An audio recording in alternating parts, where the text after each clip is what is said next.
Hello, hello, hello. This is Dr. Troy. And I'm Ben-Jamin Toy. We're broadcasting from the Cohesion Culture headquarters in beautiful Charleston, South Carolina, where even when it rains, the sun still shines. You're going to hear real-time stories from leaders confessing their most crucial or recent experiences in business. Learn what their cost them, steps they took to fix it, and how they planned to not do that one again. This episode of Podcast is brought to you by, well, we don't have a sponsor yet. We're working on that. So if you want to sponsor, just send us an email. That's right. Yeah, we'll work on that.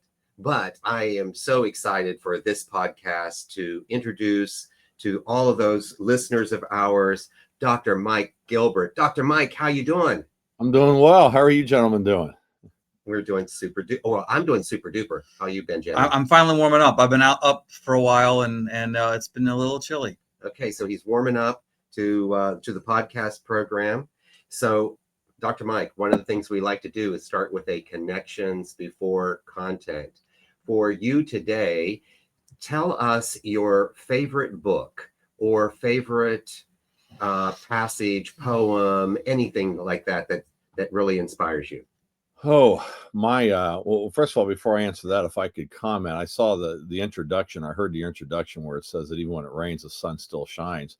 I'm in Syracuse, New York, where the sun never shines, and we have to bring all the light with us. So, well, good. I'm glad we're bringing light to you, and you're bringing light to us. And so, no, my favorite book, obviously, is going to be the New Testament. Probably my favorite passage is the passage that Matthew, the gospel writer, wrote in the 28th chapter, is go and make disciples of all the nations. And to me, that's the greatest inspiration of my life. As far as a secular book goes, or a non-biblical book goes, I would say probably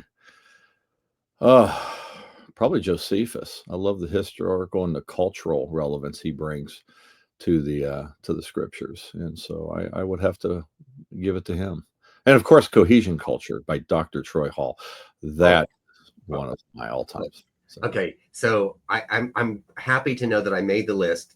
I understand why I'm number 3, but I'm very excited that I made the list. So this is good. Thank you. No, actually, I do love your book because it just brings out the realities of our time and how we need to address them, and we just got to do it. So super thanks. Ben-Jamin, how about you? I would be in agreement with the first ones. My one that's shaped more of my mindset wise though is a book called The Bait of Satan, which is about being offended, the lack of being offended, or when you get offended, it allows you to let the enemy, the negative stuff in by having a mindset that allows for offense. So being able to guard yourself from offense is a big deal. So for me, I'm going to go with I'm going to drill down to the New Testament because I think of the New Testament more as a volume of books, right? It's a collection of books. So John is my favorite, especially of the Gospels, because it is different than Matthew, Mark, and Luke in the way it presents itself. And it's also what I call the book of love. There's a lot of love in John. And I think one of the things that I especially love about it is the relationship that he definitely had with Jesus, and it's clear in those recordings that Jesus entrusted his mother to John. And so when I think about that, and I think about trust that you build in relationships, like who are you going to trust your mom to? Well, that's probably someone that's very close to you and might even be considered like your best friend or someone of that nature. So that's why that particular book has always stuck out for me. But in more, contemporary or secular readings, I really like the work of Patrick Lencioni. So he is just really one of my favorites. I like the whole fable concept of teaching and learning through that. And then I also like the other book called The Go-Giver Leader. I find that to be a really super book. It encompasses a lot of what we present, not only through Cohesion Culture, but through our other book, Becoming a Cohesive Leader, The Power of Guide to Grow, Develop, and Advance Your Career. Have you read Patrick's newest book, The Working Genius? It is on my list. It's really phenomenal. Same fable style scenarios, but just showing you that, you know, there's work that gives you energy in life. There's work that you can do, and there's work that drains you, and it's pretty powerful. Yeah. So, Dr. Mike, you know, you're on the Uh-Oh podcast, which means that you are going to share with us an Uh-Oh experience. And again, just to kind of frame a little bit about this for our listeners, you know, our intent is to make sure that individuals realize that leadership can sometimes be messy, it's sucky, it's not perfect, but we can learn from what we're doing. And oftentimes, we can learn the best from someone else's little mistakes, uh-ohs, or hiccups somewhere along the way. So I think you probably prepared a little something for us today. So share with us. Oh no! Before that, Yep. I want to learn a little bit more about you. Yes. Paint. You know, be check humble at the door. Right. Let the listeners know who you are, accomplishments. It can be titles and roles. We want to know about you that sets up the Uh-Oh. But I will add a little bit more to say, when you said leadership can be messy. I'm like, it is messy. Like it's always messy, right? Like you're dealing with people, you're dealing with stuff. So it's just always messy. Yeah. Like, and I did an Uh-oh because I jumped ahead on the script. Yep, so it's all good. Yeah, there is no tailoring of this podcast. You're getting whatever it is raw. That happens. It's raw. Yep. So, all right. So, Dr. Mike, tell us a little bit about you. Well, I grew up in Pennsylvania, son of a railroad engineer. My father was on the road for 40 years. My mom was a stay-at-home mom, even though she was industrious. She did some work of her own. And after that, I went into the Army. I served in Desert Storm. Got out of the Army, realized that wasn't the life for me, and pursued education. Got my bachelor's degree in teaching because I loved teaching. And when I got my bachelor's in that, I thought I was going to go into the secondary school and teach secondary social studies. And I decided, you know what? I'm thinking the legal world is where I need to be. And I tried to, a year and a half, studied for the LSAT to go to law school. And after studying for a year and a half, I failed the LSAT twice. And I thought, okay, God, what's going on here? You know, it was not a good couple of weeks after getting those scores back. You know, you work so hard to get there, and the next thing you know, your scores plummet. And so eventually, as time went on, I ended up getting my PhD in leadership. My master's, my PhD, both in leadership from Regent University. The former dean, Bruce Winston, and I, we currently have completed a series, and we're working on a book now surrounding what Dr. Troy talked about, with the topic of love and what that looks like in individual and organizational perspectives. But I have been a staff pastor. I have done a lot of volunteer ministry work. I've been a 911 dispatcher. I was a 911 dispatcher for 12 years. I thoroughly enjoyed it. A lot of what I took from that at the end of the 12 years took me into full-time ministry.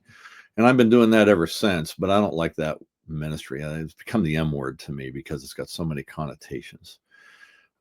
And so from that point on, what God began to show me was that he wanted me to not go to law school. He wanted me to not continue as a 911 dispatcher. And he didn't want me to continue as a staff pastor.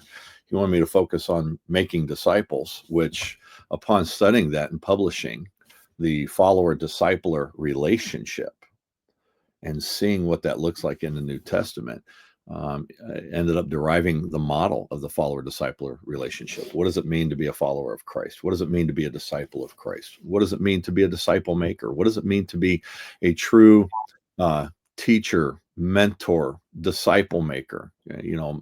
Disciple making is above being that of a mentor. Mentor shows a process, and just learning those things. And over the last 4 years, almost 4 years ago, I started April of 2021, we launched Remnant Leaders, which is what I have now. Remnant Leaders, because I find very few people are truly interested in what it means to be a person of character, a person of integrity, a person that, in addition to that, follows Christ to the fullness and what that really looks like.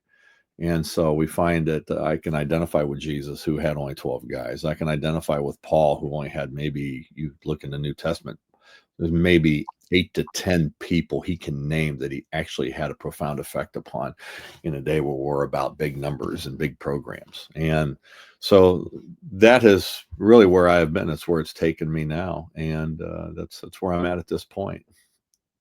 Dr. Mike, give us a little context of the word remnant. Like what was your thinking? What was the rationale of using the word remnant before the word leader? Well, it came as a result of prayer, just to be frank, prayer and fasting. And when I say fasting, I'm talking about pushing the plate aside and not getting into isolation, but getting into solitude and just, asking the Lord what it is he really wants me to do, because we just want to be obedient. And I think that represents all of us. We all want to be obedient to what God wants, because that's the best way we can have the best life, as we talk about. But I find out that a remnant, when I look at that, the best definition is, if God wants me to lead an organization called Remnant Leaders, I need to know what God calls a remnant. And I go into the Old Testament and the New Testament definitions of that term. And the word remnant is referring to a small group of people who would be considered discarded otherwise, people who the world would not think would be usable.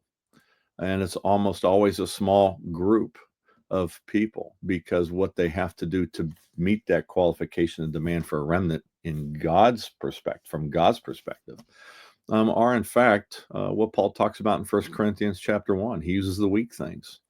He uses the foolish things. And this is how the world views it, not how God views it. If the world views you as weak and foolish and a have-not, and you don't really have anything to benefit the other person directly, then there's no use for you. And we find that is where the greatest remnants come.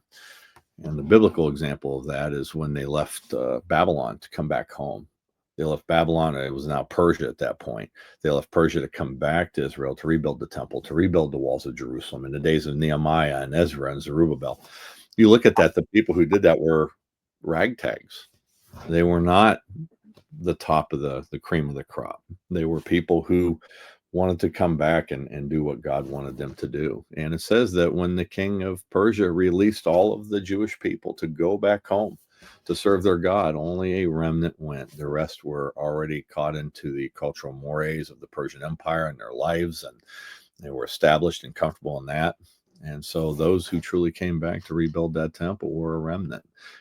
God is doing that today. He's looking for a remnant that's willing to just be developed the way he would want them to be developed. We call it discipleship. The business world calls it development. And I think that's the best definition I can give for that. Great, thanks. Thank you. Thank you so much. That's a great intro to the listeners, and a good insight into who you are as a person, and what motivates you. But as you've developed in your career, we want to dive right in now to what was your experience that you're willing to share for all to hear. Oh, my experience came at a point of my encountering trauma at a time where I was at the end of what God had been trying to wrestle out of me for a long time. And that was the institutionalized form of religion. And by that, I mean that many places of worship, many places of worship, they run more like a corporation or a CEO. Pastors are becoming CEOs. Pastors are changing their names, their titles now from pastor to motivational speaker. We see an awful lot of that going on today. We see spiritual leaders more concerned about their legacy. And I'm telling you, I was caught up in all of that. I was caught up on, I wanted to make my legacy. I wanted to be that motivational speaker. I wanted to be those things. And then I come to find out that when you get into man's arena on how God would rather have you do things, then God will allow us to be had by man, to do whatever needs to be done. And it was a great trauma that I had suffered. And I realized that at the end of this time of being rejected by the establishment or the institutionalized form of religion, that I found that I had severely lacked what Dr. Troy talked about in the Gospel of John. I severely lacked love. I thought I had it. I didn't. And I was loving people from an institutional perspective, which means that something has to be given back to me. And in order for you to be a benefit. And I had to look back over my life, and so many times when I look at the people that I just thought in awe of, people that I followed, people that I thought were just amazing, were people who saw me as somebody who could give them something that benefited them. And then when I was no longer a benefit, there was a trauma on the heel of it. And so I was the catalyst for my own trauma in many ways. I experienced it in the business world as well. I was trying to make a name for myself at the expense of others. I was just the quintessential opposite of what God wanted me to be. And when I suffered the greatest breaking trauma in my life, going through a divorce, going through being rejected by institutional religion, I had to recognize, what is this all about? And I had to go down that path of that was my uh-oh moment, was realizing that I had become the very monster that I did not like at all. And what's interesting about this story, me hearing it, I've known you for years. I first met Mike in our PhD program when we were in the auditorium at Regent University and looking for a seat, and I wasn't really sure where to sit. And the next thing I knew, I was sitting next to this burly man, kind of here, and he was, welcoming, and it was just a great kind of experience. I think I had met you, just to make this clear, I met you at the weekend. Preview weekend in November. Right. I met you there at the preview weekend. So then when I'm walking down the aisle, then I'm seeing you, and it's like, oh, okay, now I'm sitting down beside you, and you're, it was really great. So we've been friends ever since. That's how college roommates always start. Preview weekend, and then I don't know anybody else. I know, and it's been really great. And I've been through Dr. Mike's experiences from not only that, but through what he shared here. And Mike, I want to just go back, and I want to talk a little bit about that conversation of love, because we sort of intertwined that in the very beginning of the podcast. But it sounds to me like, and you clarify this or expand on it however you'd like, but it almost sounds as though at one point you were treating love like a transaction, or that love was a quid pro quo, something that was reciprocal, meaning that you had to have something attached to it in order to maybe fully experience it or to fully give it. Was I hearing that correctly? You were absolutely hearing that correctly. And if we look at most business programs in colleges and universities, and we look at a lot of the leadership books that we read and a lot of the business management books we read, there's this curious phrase that keeps popping up about how you don't get where you get to without other people. And I think originally the intent of that statement was used to, I wouldn't be who, it would be a humble statement. I'm here because of the help of so many. That has since then been transformed in our culture to mean, okay, I need other people to help me get where I'm trying to go. Right. And that was the lesson that I had learned, because even though I wanted to genuinely serve other people, I genuinely wanted to do things to help develop other people. In the back of my head, it was, man, this is going to make me something. Right. This is going to get me, somebody's going to motivation, right? Somebody, hence the motivational speakers. Right. And so again, I'm not trying to paintbrush the whole motivational speaking thing, but my point is we have been taught to be that way. And I bought it hook, line, and sinker. But absolutely, transactional is the perfect word. Dr. Mike, are you familiar with John Mark Comer's book, The Relentless Elimination of Hurry? I'm not. It sounds like a great title, though. I think he was a mega pastor or mega church pastor. And the story that he left it because he very similar trajectory. And he talks about Jesus had a pace, right? Every time that he had to make a decision, he actually removed himself. And he talks about love having a pace, right? When we go into 2 Corinthians, it says, love is what? What does it start? What is the first word that love is defined as? Patient. Patient. When are we most likely not to show love? When we're in a hurry, when you're in traffic, when you're trying to get something from your barista, when all these things, right? Gotta be right now. Gotta be yesterday. Yeah. And so it's I've listened to this book 3 or 4 times recently. John Eldridge actually references it in his book, Get Your Life Back. So what you're on is, I think, a revolution within the ministry world to realizing that they've done a lot of that. So I'm really excited about your journey here. But that book, as far as, having someone to talk to or relate to, I mean, it was a phenomenal read, because it really helped me understand that we live in this hurried society, and it's hard to show love when we are hurried. So Yeah, it's great. So, and looking back then, also just trying to really give some texture to your experience. Basically, I was also hearing that you kind of got ahead of yourself. You got ahead of what might be more, I think, more of who you are or who you wanted to be. Is that a fair statement? I think a more accurate statement was when I had gone through that and went through that traumatic experience. I didn't know who I was, and I realized after almost 50 years of life, I really didn't know who I was. Got it. So And that whole experience can kind of come from this uncertainty that you may have about things or about feelings. So, many of the individuals listening to our podcast are going to have uncertainty about where things are, and there will be a certain amount of angst or anxiety that comes with it. Funny thing is, I hear people say, "Oh, I'm really anxious to hear what your response is."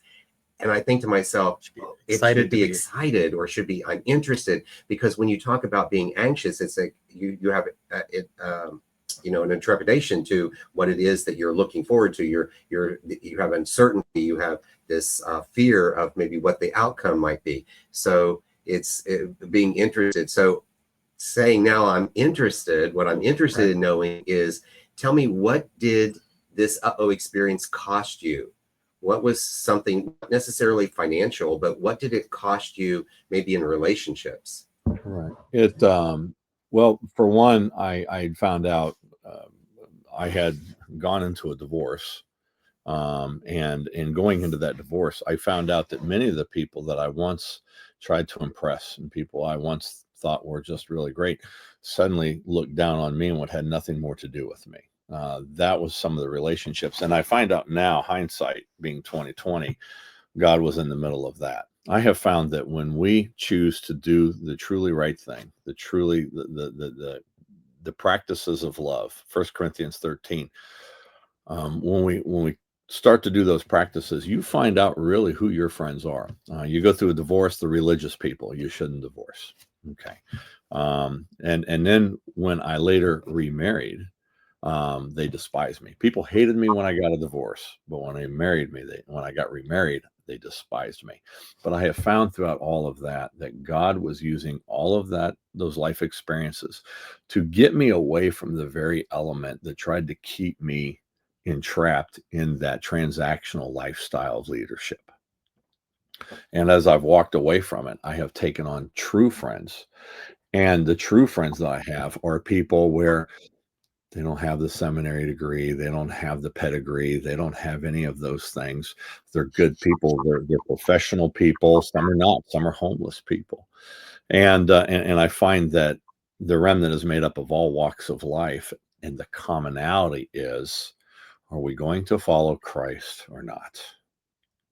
And that's what I learned. I wasn't following Christ. I was following a business model of church leadership that basically said, God, we've got the vision. Thanks. And when you think about that, think about how many places, and even businesses for that matter, it comes down to the bottom line. What's the return on this? And so there was a lot of relationships that I lost that I once valued, only to look back and realize that was rubbish. And I'm not blaming them. It's me. I was trying to impress them. See the difference? I can't lay that on them. And so my heart was in the wrong place. My colleague Bruce Winston and I just recently published a work on love. And we've had a couple publications. We're working on a book that's doing so well. What is love? And it goes back to what Ben-Jamin was saying. Love is patient and kind. You look at the attributes of love in 1 Corinthians 13. They are not feel-good attributes. And we have equated love with a good feeling we get. And it's just simply not that. And so I think that's what's happened in my relationships. I'm finding out what a true loving relationship is. And it doesn't always feel good. And the people that God is surrounding me with, and I hope I'm saying that correctly. I'm trying to really watch how I phrase these things, because God is trying to redefine even my language of this. So thank you for sharing what it cost you. What are the steps that you took to fix that or change that? First thing I did was, when you have absolutely nothing. I mean, I went through almost 30 years of marriage, and I had a home in the suburbs, 2 cars. My children were grown, successfully raised my family, successfully paid my bills. And I went from that to everything that I own. And I'm looking at one of them here, and one of these black totes with a yellow lid that you get from Walmart. I had everything I owned in 4 of those, and a smart car. And I'm 6'4". And since that time, God has eliminated 2 of those totes, because I had a bunch of books that he didn't really need me to hang on to. I got a great library, but it was much bigger. When you have nothing, you have nowhere to look but up. And I looked up, and God began to show me the ugly things of myself, but he also began to show me that what he wanted to do in my life, and this is for all of us, this is for everybody, what he wants to do in our life, he'll never negate it. We just simply have to make the decision to seek him and find out what that is. We all have a purpose. And my purpose is nowhere identical to anybody else's, any more than yours is or somebody else's. It's as unique as our fingerprint, our thumbprint, our DNA. The call that God has on each and every one of our lives is unique in itself, and we're the only ones that can fill it. And Mike, I really do appreciate the things that you're sharing, and I know you more intimately than Ben-Jamin does, and certainly maybe than some of our folks, or most of our folks who will listen to the podcast. It's been a privilege to be with you along that journey, and to be with you along the way, and to see your growth, and to see how that has changed. And it certainly has impacted me as we continue to talk, and sometimes have those late night conversations that we have. So we've talked a little bit about your experience. We've given you an opportunity to tell us, what it cost you and the steps you've taken here to fix it. So can you provide to our listeners just 1 or 2 things that you are mindful of that will keep you from not doing that thing again? I have surrounded myself with true accountability. True accountability are people who would identify with some of the things that I have voiced here today, that aren't part of the institutionalized form of religion, that aren't part of those things. And I'm not trying to, by any means, none of my comments are a slam to people that go to church on Sunday morning or anything like that. The overall question is, who is your God? Is it the way you do things on Sunday morning, or is it God? And that's the thing with that. But I have myself surrounded about people with accountability, people who understand the scripture. We go into the depth of those scriptures. People who aren't just going to go off the top of their head and look at the money and say, okay, the money says we have to do this, which happens a lot in many nonprofits and places of worship. We don't let money control us or guide us. And what we have brought out of this is a series of teachings on how to resolve trauma in your life, and how to flourish appropriately. What does self-love actually look like? What's the appropriate approach to self-love, self-care? And so when I find that I stay in the scripture and I read it for what it really says in the original language and the culture that it was written, and I teach that keeps me accountable, because I can see the hand of God involved in it, and I don't want him to ever take his hand off me. Great. So recapping that is the actions that you take to make sure that you don't fall into that same experience again is accountability, and then you fill your mind with the types of readings and the types of things that that will support where you're going, where you want to be, and moving forward in that way keeps you from having to go back and repeat things that you've done in the past. That's correct. And the best word picture I can provide for that is, when I make a decision, even in accountability, and this is how I tell if I've got the right people I'm accountable to. You pull on a string, there's something at the other end of that string that's being affected. And so when I pull that string, am I hurting somebody else? Am I disrupting somebody else? Or am I pulling a string that's actually helping somebody else on the other side? Oh, that's such great advice. And it reminds me, my mom, AKA Fanny, subject of the book Fanny Rules, A Mother's Leadership Lessons That Never Grow Old. My mom, she said to me, when I would ask her, can I do this or should I do something? And she wanted me to learn for myself. So she gave me this model to consider. She said, are you causing harm to self or others? She said, and really think about that and decide. Oftentimes, even in a parenting situation, I may think, well, this is really just impacting me, but no, it doesn't. It impacts potentially others. Or when I'm in a relationship, I have to think through and make sure that whatever choice or decision I'm making, what impact is it going to have to someone else? And will I be causing someone else to have harm? Now, is it possible that they might have a little hardship? Maybe I could kind of get by with that. But the real question is, am I causing harm to self or others? And really consider that as a good bellwether to make choices and decisions. And Right. this podcast is all about giving these cohesive leaders, these individuals who are becoming a cohesive leader, or a person who's already a cohesive leader who says, I want to know more, or I want to improve, I want to grow, develop, and advance wherever I am. We want to just keep giving them these little nuggets of information that they'll be able to take with them and get them along the way. That's correct. It's eloquent and well put together. I don't know what I have to add on that one. Well, thanks. Thanks. Well, we do, but we do have a couple things. So Dr. Mike, from our conversation today, what is something that you might say to folks that would help them, just really think through this process one more time? So just focus on how this will now be a teacher. I know you're a teacher, so now think about, I'm going to teach for just a moment, encapsulate this quickly into something that you would give in 30, 60 seconds as your feedback from today's podcast. Well, first thing I would say is don't let your trauma hang you up. A lot of people are stuck in trauma they've experienced, no matter where they've experienced trauma in life. We've all experienced it. It's part of life. But, a lot of people remain back there in time because they're trying to manage trauma when we're called to be healed of our trauma. We're made to be healed of our trauma, to be healed from it.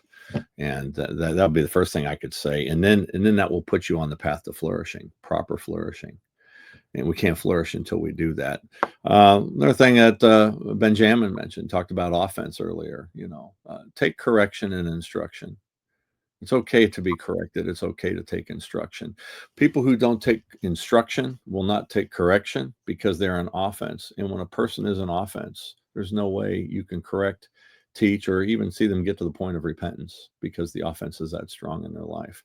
And a lot of time people don't heal from that trauma. They're too busy trying to manage something we're not called to manage. Fourth thing I would say is do what you know is right, even when everybody else is doing something wrong, no matter how bad it hurts. Do the right thing no matter what. Somebody else is doing the wrong thing. Well, they're going to do this. I'm going to do that. No, you're going to do the right thing no matter what, because God is real and he does want us to do the right thing. And it's found by following him. That's awesome. Thank you. All right. Got a closing question, more of a philosophical with great insight into your into your life here. You're only allowed. I know very little about either. Go ahead. Okay. You are only allowed 2 apps on your phone outside of the phone dialer and the text messaging platform. What 2 apps do you have? That would be right now TikTok and Facebook. All right. I never thought I would answer that 6 months ago, but that would be. We went on Facebook. I drug my boot heels in the dirt on going to social media. I felt like God wanted me to do that. And we thought, okay, well, we'll go to Facebook Live. We'll do a Facebook Live during my weekly broadcast. And we thought, okay, we'll get a few hundred viewers. We topped out at 45,000 last week. Okay, plug. What is the account? What is the name of that for any listeners to go to? The Facebook page is called Remnant Leaders, REMNANT Leaders. Okay. That's the Facebook page, same as our website, remnantleaders.org. TikTok, it's Dr. Mike Gilbert, and that's Dr. Mike Gilbert, one word. We did a TikTok live, our first TikTok live, because a lot of younger people are wanting to see what I do, because Bible Hub would be the 3rd app I would have. Just, I know you only asked for 2. And what we're finding is TikTok, you're supposed to have 1,000 followers. before you can do a TikTok live. They saw I was doing so well on Facebook. They invited me to do lives, even though I got a few hundred followers right now. We're just starting out. And I got an analytic response from TikTok saying that our live broadcasts on Monday evenings perform better than 89% of TikTok. So we've hit something, and I don't know what it is. Wow. Right. That's And good. Like, yeah, That's awesome. I didn't expect those two, but also just to hear those results and like that's just phenomenal. So Yeah, it's really good. we've also just created a YouTube channel, Dr. Mike Gilbert as well, Dr. Mike Gilbert, where I have messages straight from the scripture on how we can address the trauma in our life, how we can flourish, how we do address self-love. And I'm going through a discipleship series on what God says about you. God's not going to change what he says about you. And we're going through that. We've done 8 weeks. And that's the one that's getting 45,000 views every week on Facebook. I don't know who these people are. I'll hear from people from Greenland. I didn't know anybody lived in Greenland. Got a guy from Greenland responding. You got 50% of the population. Yeah, there you go. That's it. So yeah. Awesome. Okay, so my 2 apps that I would have. And again, I'm going to do like you. I do have the Bible app, and so that would definitely be important. But I kind of want to also just think realistically about these apps for my everyday life. And LinkedIn is an app that I spend a lot of time communicating with individuals, making connections to be able to do that. And then the other one is because I had a toss up between the 2. I think it would be my home banking app, because I need to make sure that I'm going to be, get my finances and be able to take care of things and do that. So I think it would be those 2. But I do want to share with you, Dr. Mike, since I brought in you came to us today for this podcast, and you talked a lot about your faith and things like that. So I thought what was interesting is I went to the Bible app and I pulled out what the scripture is for today, and it says, "A voice of one calling in the wilderness, prepare the way for the Lord, make straight in the desert a highway for our God." And that's Isaiah 43. Sorry. Yes. Awesome. Yeah. Awesome. So Ben, how about what's your 2 apps you're going to keep? Being in team building, and I say that we operate in the gray area to always see how things can be, solutions. My first app would be my Chrome browser. Oh, I was going to do. Yep. You coulda, shoulda, woulda. Yep. Oh man. Because the browser lets me get to everything else. Yeah. So there's that. And I can't. The other one was our video platform that does our editing, it's Vimeo. So it's our template, that has to be an app because of how it cuts all the things and all that kind of stuff. It can be a web based on computer, but it's not strong enough on the phone. So yeah, that's me gaming the system. I get to all my stuff with a browser. I love it. So yep. Dr. Mike, thank you so much for your time, and we are excited, and I'm excited to follow these pages, and I don't know if I'm going to jump on that TikTok bandwagon, but I'll do the Facebook one. So yeah, no, it's really great having you with us, and thank you for allowing people to know to connect with you as Dr. Mike Gilbert, and they can search and find you. Use that app that Ben was going to keep on his phone, and do that search, and you'll be able to find him. You can find all of us for the podcast and information. If you want to reach Ben and I, it's podcast at cohesionculture.net. There we go. So you can reach us that way. And if you want to talk to us more about our programs through the Cohesion Culture Network, including the Cohesive Leader programs, you can do that at info@cohesionculture.net. Awesome.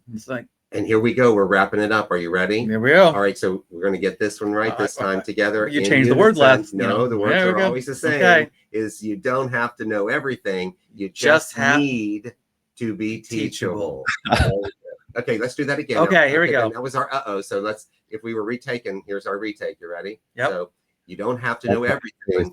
Just need to be teachable. There we go. Awesome. Thanks, Mike. We appreciate you, buddy. Love you. All right. You guys take care. Thanks for having me.